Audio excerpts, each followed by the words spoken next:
চলতি আগস্ট মাসের প্রথম ২৪ দিনেই দেশে বৈধ পথে ১৭১ কোটি ৮৩ লাখ ৩০ হাজার মার্কিন ডলার রেমিটেন্স এসেছে, যা বাংলাদেশি টাকার প্রায় ২০,৬০০ কোটি টাকা।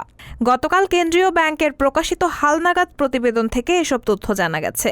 কেন্দ্রীয় ব্যাংকের তথ্য পর্যালোচনা করে দেখা গেছে, চলতি আগস্ট মাসের ২৪ আগস্ট পর্যন্ত দেশে যে পরিমাণ রেমিটেন্স এসেছে, এর মধ্যে রাষ্ট্রায়ত্ত ব্যাংকগুলোর মাধ্যমে ২৭ কোটি ৬৯ লাখ ডলার, বিশেষায়িত একটি ব্যাংকের মাধ্যমে ৬ কোটি ৪ লাখ ১০ হাজার মার্কিন ডলার, বেসরকারি ব্যাংকগুলোর মাধ্যমে এসেছে ১৩৭ কোটি ৭৭ লাখ ৯০ হাজার ডলার এবং বিদেশি ব্যাংকগুলোর মাধ্যমে এসেছে ৩২ লাখ ৩০ হাজার মার্কিন ডলার রেমিটেন্স।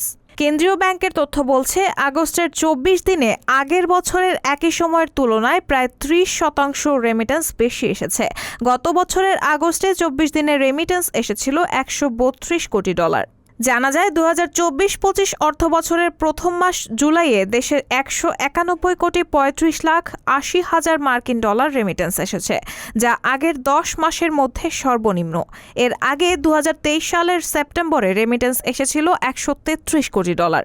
প্রসঙ্গত, ২০২৩-২৪ অর্থবছরে জুলাইয়ে ১৯৭ কোটি ৩১ লাখ, আগস্টে ১৫৯ কোটি ৯৪ লাখ, সেপ্টেম্বর মাসে ১৩৩ কোটি ৪৩ লাখ, অক্টোবরে ১৯৭ কোটি ১৪ লাখ, নভেম্বরে ১৯৩ কোটি, ডিসেম্বরে ১৯৯ কোটি ১২ লাখ, জানুয়ারিতে ২১১ কোটি ৩১ লাখ, ফেব্রুয়ারিতে ২১৬ কোটি ৪৫ লাখ, মার্চ মাসে ১৯৯ কোটি ৭০ লাখ, এপ্রিলে এসেছে ২০৪ কোটি ৪২ লাখ, মে মাসে এসেছে ২২৫ কোটি ৩৮ লাখ এবং জুন মাসে এসেছিল ২৫৪ কোটি ১৬ লাখ মার্কিন ডলার রেমিটেন্স। রায়হানা মুন, সবার কথা।